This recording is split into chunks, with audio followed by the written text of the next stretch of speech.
Мин ул кешене күптән беләм. Тукай мәйданындағы жер асты юлында көндә очратам мин аны. Еш кына тукталып, тальянда уйнаганын, моңлы итеп җырлаганын, көйләгәнен тыңлап торам. Ул бигрәк тә сибрә чәчәкне мотор итеп, йөрәккә, җанга үткәзеп уйный. Ниндидер яңа борылышлар исти, хәтта бераз иңрәү, ыңгырашу авазлары кушып җибәрә. Аның бу җыры гади генә җыр түгел кебек.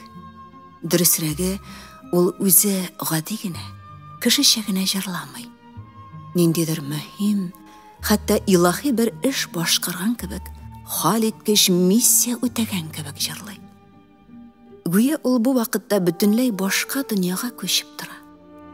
Һәм озак вакытлар шул сихри дөньядан гынахлы хәятка кайта алмый җәфалана. Гөл бакчага керәмсең, гөл бакчага керәмсеңлә, гөл чәчәген өзәмсең. Өзелгән гөл чәчәге күк аерылуны сизәмсең. Сибелә чәчәк, җилләрлә искәндә, өзелә үзәк исләремә төшкәндә. Бу вакытта аның булай да язмыш җиленә караеп, җыерчыкланып беткән йөзенә, кечерәеп эчкә баткан күзләренә газаплы, хәтта әрнүле кыяфәт чыга. Ләкин бу газап, бу әрнеш ниндидер татлы газап, татлы әрнеш. Җырдагы моң, гам дә гүзәл моң, гүзәл гам. Гөл бакчага керәм мин, гөл бакчага кердем минлә, гөл чәчәген өздем мин. Өзелгән гөл чәчәге күк аерылуны сиздем мин. Сибелә чәчәк, җилләрлә искәндә, өзелә үзәк исләремә төшкәндә.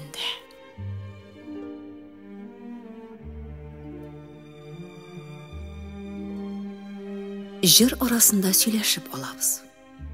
Ләкин моңдашым күп сөйләшмәй. Хәтта бөтенләй дә сөйләшмәй. Минем сорауларыма әйе, юк, белмим дип кенә җавап биреп тора. Мин моңа һич борчылмыйм. Миңа аның сөйләшүе ул кадәр мөһим түгел бит. Миңа аның уйнавы кирәк. Көйе, моңы, җыры кирәк. Калган бөтен нәрсә дөнья мәшәкате, тормыш ваклыгы. Кем ул? Каян? Аңа нәрсә булган? Җавап әллә ни катлаулы булырга тиеш түгел. Кем булсын? Берәр сукбайдыр. Бомыш. Әнә бит, ни төсе, ни кыяфәте. Тәмам кешелектән чыккан. Яшәрлегә калмагач, иске гармунын тотып, җир астына ук төшеп утырган. Юктыр. Бөтенләй үк беткән кеше түгелдер ул. Бер дә кеше талап йөрми бит. Кибеттән, базардан ризык теләнеп хәер истәп тә йөрми. Эшләп таба. Хәләл кеше, хәләл рухы белән уйнап, җырлап юнәтә үзенең тамак хакын.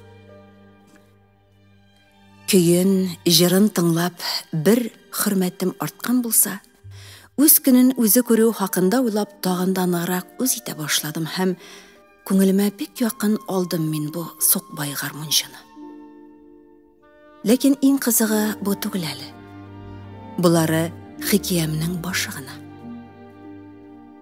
Аның янына көн сайын диярлек бер егет килеп йөри. Затлы киемнән, чиста, пөхтә, заманча чырайлы, ачык, гадел карашлы бу егет җир астындагы гармунчы белән бөтенләй диярлек аралашмый. Үтә дә сабырлык белән сибелә чәчәк яңгыраганын көтеп тора да, ихлас тыңлап бетерүгә җирдә яткан катыргы кап ишенә мул гына акча куеп, ашыгып китеп бара. Гел шулай. Сәер бу җир асты дигәннәр. Әллә шул җир асты булганга сәер микән? Чынлап та, бу егет кем тагын? Гармунчының берәр танышымы? Әллә гармунчы аның танышымы? Түгелдер. Менә мин дә аның бер кеме булмасам да, бу җиргә еш киләм бит. Шул ук сибелә чәчәк өчен киләм. Чөнки ул җыр татарның җаны, иманы кебек. Ул аның язмышы гына түгел, яшәү яме, яшәү гаме дә. Шушы яшәүнең асыл мәгънәсе дә. Бу җыр минем әнкәемнең яраткан җыры. Бу җыр белән карт әтием фронтка киткән, шушы җыры белән кайтып кергән. Оннары әлеге җыр тоткыннар, әсирләр җыры буларак та таналган. Җәлилчеләр нәкъ менә шушы җырны җырлап үлемгә барган. Барыбер беләсе килә. Ходай бәндәсенең бу егетнең тормышын, язмышын беләсе килә. Чөнки шул мәгълүм бит. Әгәр дә ике серле Сәйерҗан бергә килеп очраша икән, демәк монда бер гыйбрәт бар. Ниһаять бер көнне теге ыспай егет белән якынрак танышырга җай чыкты. Ул көнне нишләптер гармунчы килмәгән иде. Ки яңгырамагач, җир асты моңсуланып калган. Дөньясы да китек кебек. Үтеп-сүтеп йөргән бәндәләрнең дә күңелләре буш, йөзләре борчулы, кайгылы сыман тоела. Минем күңелгә дә салкын, шомлы уйлар үрмәләп керә башлады. Ник килмәгән? Нәрсә булган? Ничек ярдәм итәргә? Ничек? Закламай теге егет кәйдә пәйда булды. Күреп торам. Борчыла. Як-ягына карана, түземсезләнеп эзләнә. Бүген килмәгән. Баштарак минем сүзгә игътибар да итмәгән кебек иде. Ишеткән икән.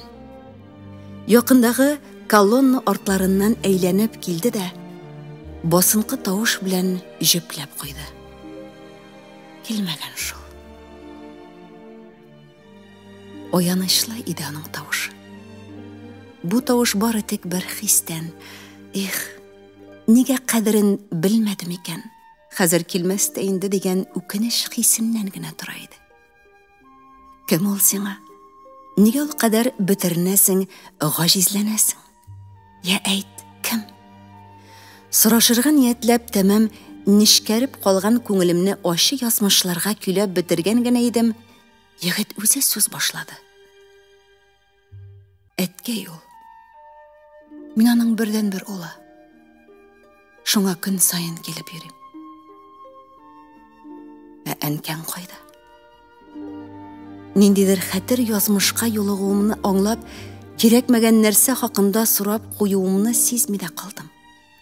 Үкендем, әмма соң иде инде. Егеткә исә һич кыенсынмады, авырсынмады.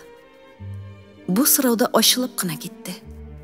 Гүя әнкәсе аның күңеленә керү өчен серле ачкыч, изге бер ишарә генә булган. Әнкәй юк инде. Күптән юк. Мин бит детдом баласы. Әткәйне соң гына эзләп таптым. Эзләмәс тә тапмас та идем. Әнкәй өчен үч аласым килде. Ул бит әнкәйне тереләй кабергә керткән, аңа көн күрсәтмәгән. Кыйналып, изелеп яшәгән дә, 5 яшьлек малайын калдырып, тыныч кына бакый дөньяга күчеп киткән. Мин эзләп тапканда әткәй бик бетерешкән иде. Үлем чигенә җиткән иде. Ә минем укуны тәмамлап, аякка ныклы баскан чагым. Акыл керә башлаган чак.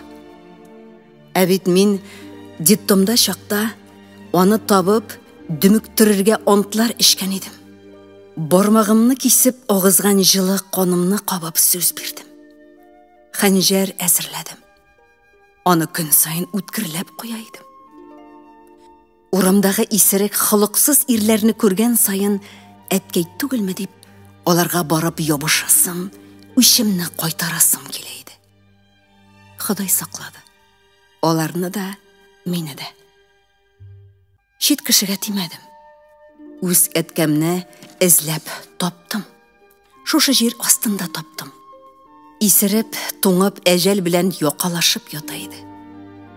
Бу минутта мин әҗәл яклыйдым.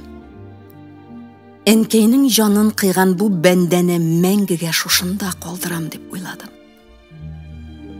Куйнымдагы хәнҗәремне кысып тотып, өстенә килә башладым. Ә ул торып басты да Сибилә чәчәкне уйнап җибәрде.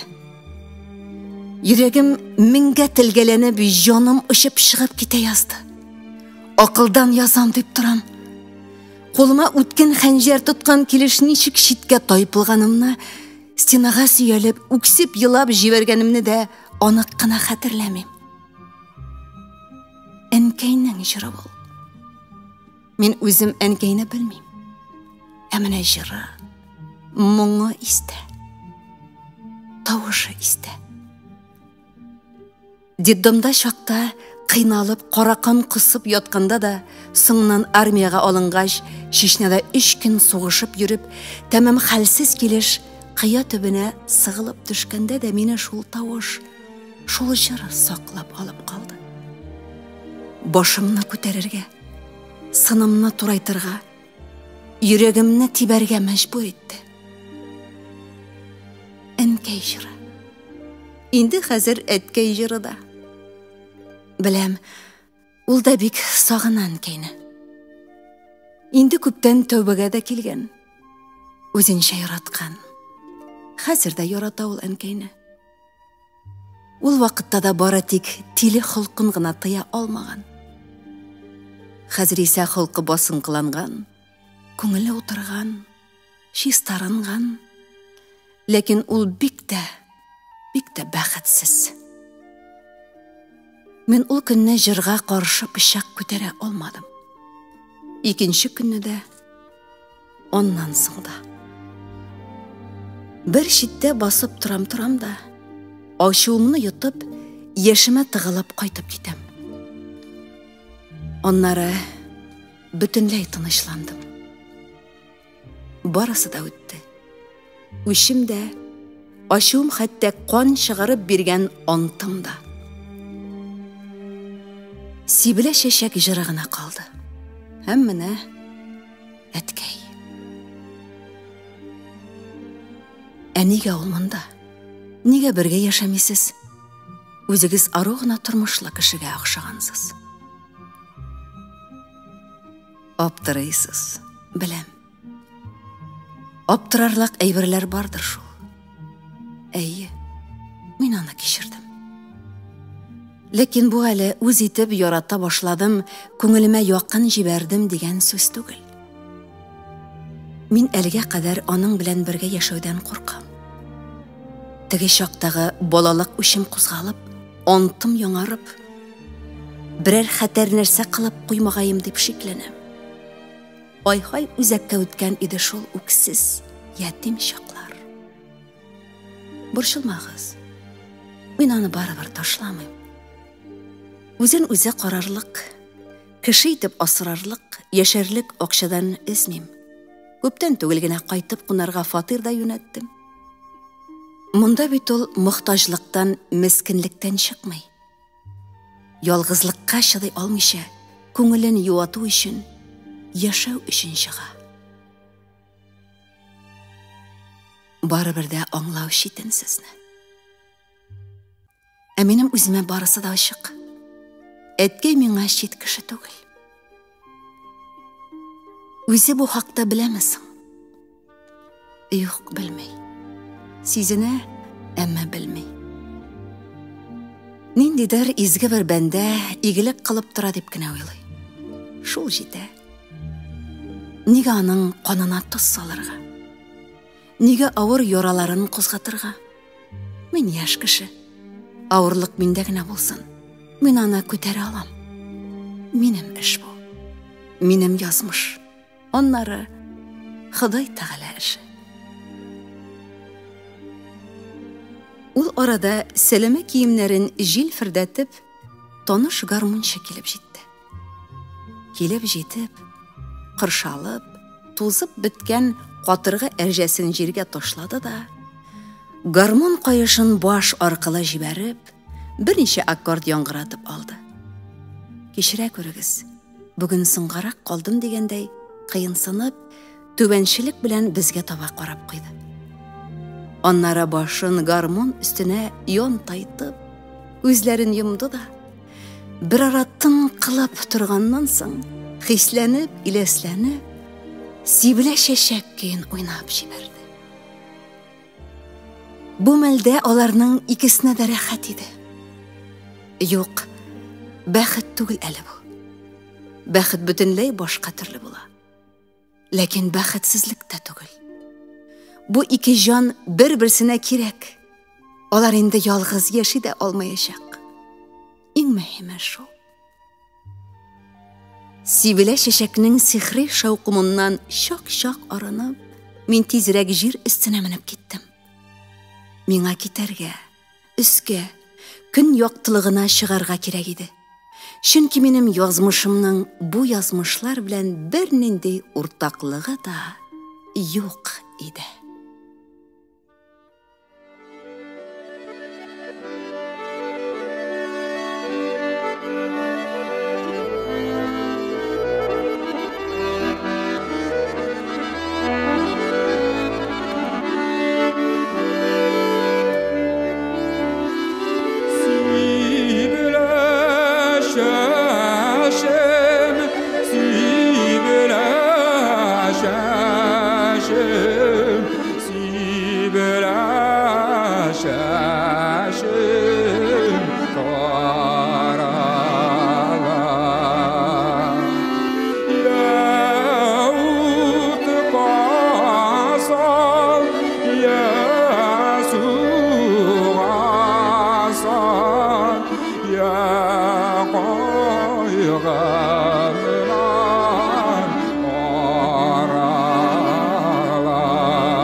Güzel